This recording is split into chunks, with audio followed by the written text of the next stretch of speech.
La economía mexicana se está enfrentando no solamente a una pandemia de enorme gravedad en todo el mundo, sino a una de las crisis económicas más importantes de toda la historia, quizás la más importante desde los años 30, cuando sufrimos la Gran Depresión. ¿Qué tan preparados estamos? ¿Son correctas las medidas que se están tomando para enfrentar esta situación económica? Vamos a conversar con uno de los economistas más respetados de nuestro país, Luis de la Calle. Y Luis de la Calle, gracias por estar en comunicación con nosotros a través de esta vía remota. Nos dice el presidente que todo iba muy bien y que pues desafortunadamente llegó la pandemia. ¿Es esto cierto o lo que estamos viendo es que la contracción de la economía mexicana ya había empezado antes? Sí, bueno, Sergio, esta, como decías, es la crisis quizá más importante de los últimos 100 años, por el ámbito sanitario, por supuesto, pero en el ámbito económico de una manera muy importante. Y cuando hemos tenido crisis en el pasado, en el caso mexicano, nos ha ido relativamente mal cuando entramos a la crisis en una situación de relativa vulnerabilidad. Y en esta crisis, en 2020, México ya venía con una situación no muy bollante, por dos razones. Una, porque el crecimiento del Producto Interno Bruto en 2019 había sido ya negativo, no muy negativo, pero sí un poco negativo. Y porque habíamos visto desde el tercer trimestre de 2018 una caída sistemática en los montos de inversión hacia la economía mexicana.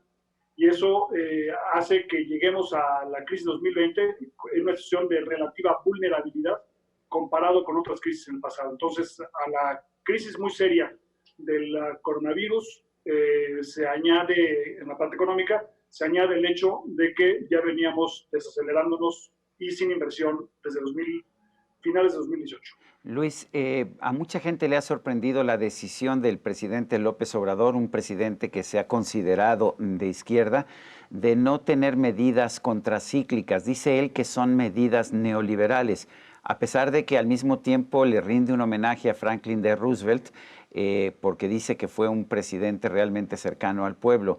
Pero, ¿qué opinas tú de esta decisión del presidente y qué significa? El problema que tenemos hoy en la economía es que hay tres choques simultáneos.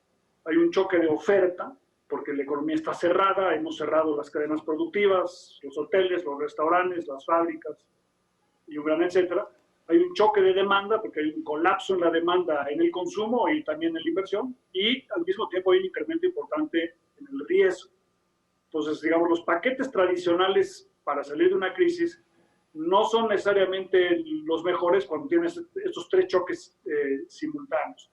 El papel que pudiera usar el gobierno para paliar los efectos negativos de la crisis sería ayudar a que familias y empresas no sufran o no pasen de tener una crisis de liquidez por falta de ingresos y una continuación de los costos a una crisis de solvencia.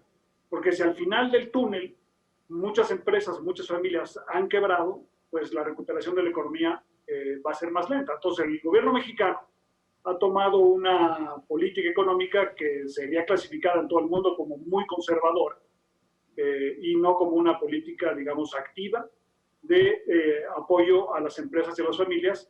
Y en parte esto viene del hecho de que la popularidad de Andrés Manuel López Obrador surge hace casi 20 años, en 1994, como un opositor al programa de rescate que se llamaba Fobaproa en esa época. Entonces, un poco explica por qué él es muy renuente a hacer un programa de rescate de esta naturaleza. Ahora dice el presidente que no quiere endeudar más al país y lo entiendo, pero qué tan grande es la deuda pública mexicana en comparación con otros países en este momento? No parece ser demasiado grande.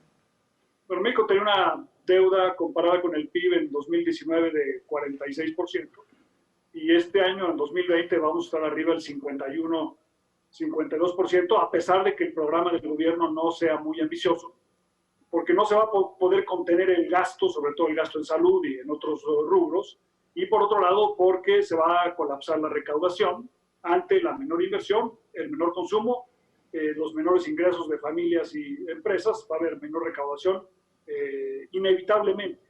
Entonces, vamos a tener más deuda.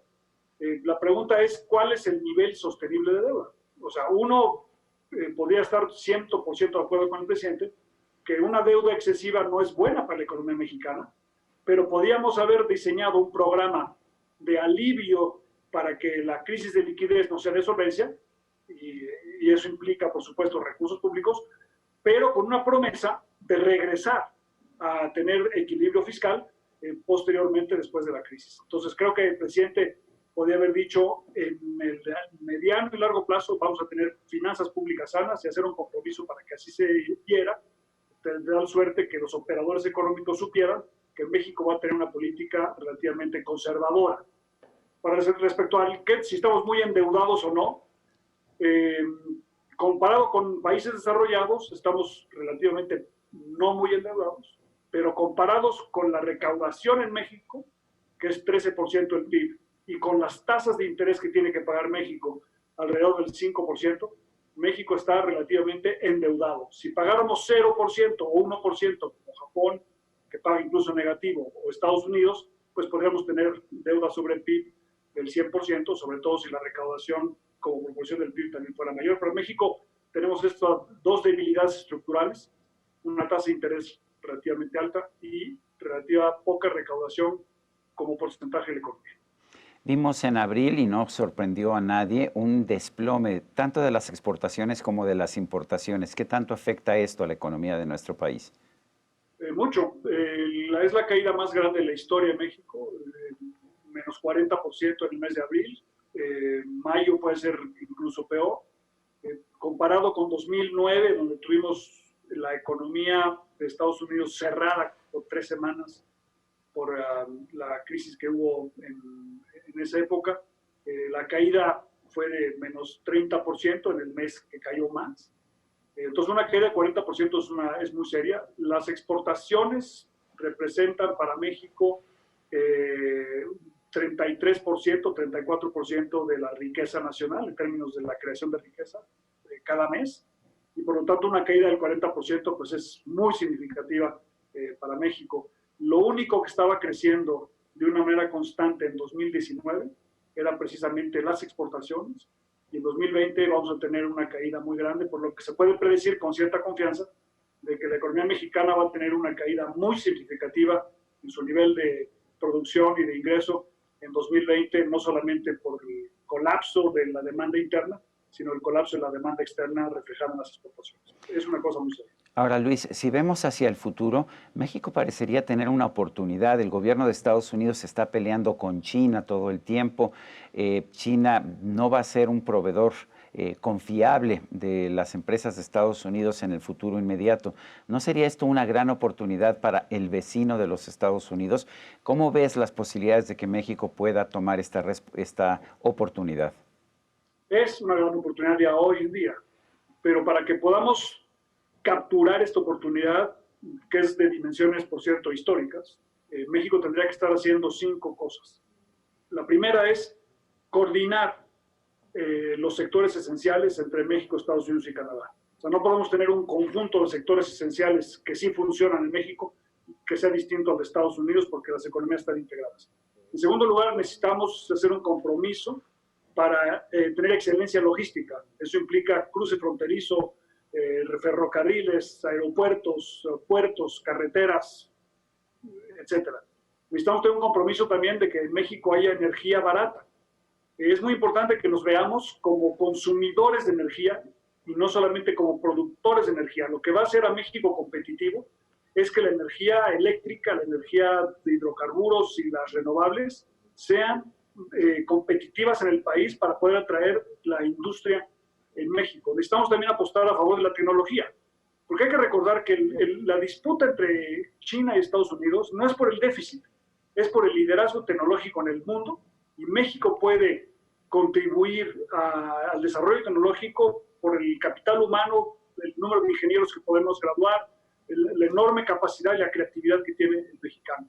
Y finalmente se requiere también Estado de Derecho, certidumbre de largo plazo de que las leyes y las inversiones se van a respetar. Si hiciéramos estas 5 cosas, México tendría una recuperación mucho más pronta y recibiríamos flujos de inversión que hoy en día no nos podríamos quizá imaginar en la situación del coronavirus, pero que allí están esperando porque las empresas grandes del mundo ya tomaron la decisión de invertir menos en China de lo que se invertía en el pasado.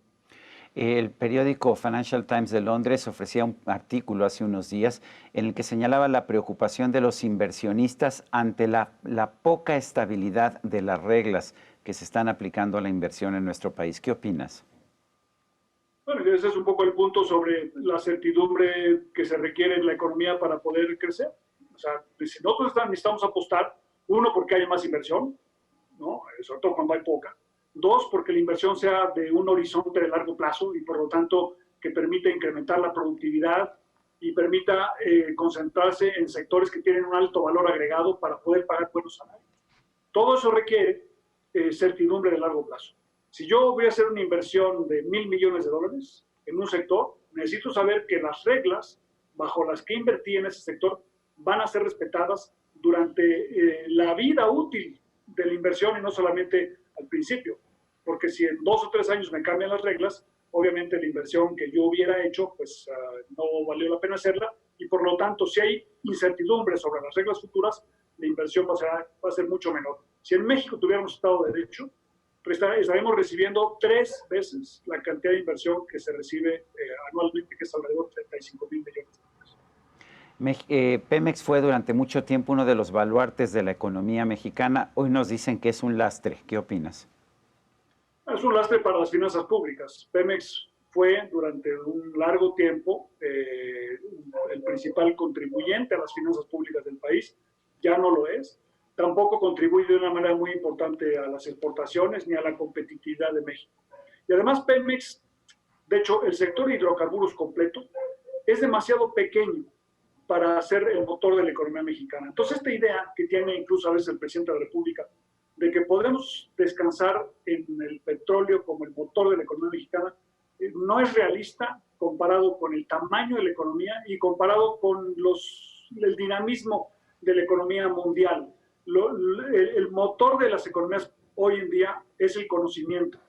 Y el conocimiento depende obviamente del talento de las personas y del ambiente que se tenga para que ese talento pueda florecer. Entonces, todos los países, digamos, que son exitosos, invierten en un ambiente que promueva el conocimiento y el talento, y esas son las economías que crecen, no las que son ricas en petróleo. México no lo es, somos deficitarios en hidrocarburos y lo seguiremos siendo por un tiempo. Si pudieras hablar con el presidente de la República y te dijera, Luis de la Calle, dame algunas recomendaciones, ¿qué puedo hacer para que México crezca y tenga también bienestar y además tengamos una situación en que primero vengan los pobres?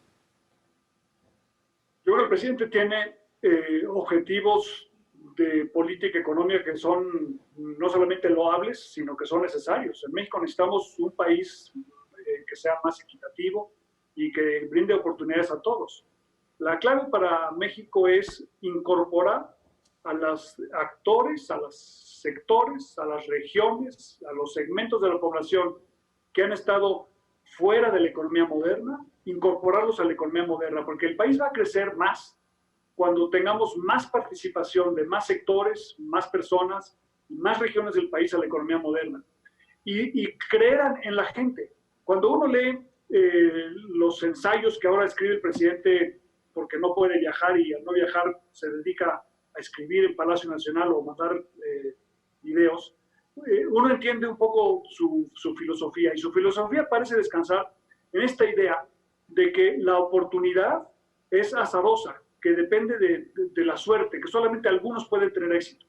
Y lo que nos enseña la economía es lo contrario, que cada persona en un ambiente adecuado, con la inversión necesaria y con el apoyo del gobierno en muchos casos, que se requiere por supuesto, puede y va a tener éxito producto de su propio esfuerzo. Entonces, confiar más en que el mexicano va a tener éxito si creamos las condiciones para que lo tenga. Y no pensar de que el mexicano está condenado a la pobreza, como en algunas ocasiones cosas que dice o escribe parecieran implicar su razonamiento. Luis de la Calle, economista, como siempre, es un placer conversar contigo. Encantado, Sergio. Buenas noches, gusto saludarte. Buenas noches, y a usted, amigo televidente, que hace posible este programa, se lo agradezco también. Esto es todo por hoy, pero no se le olvide. Nos vemos la próxima.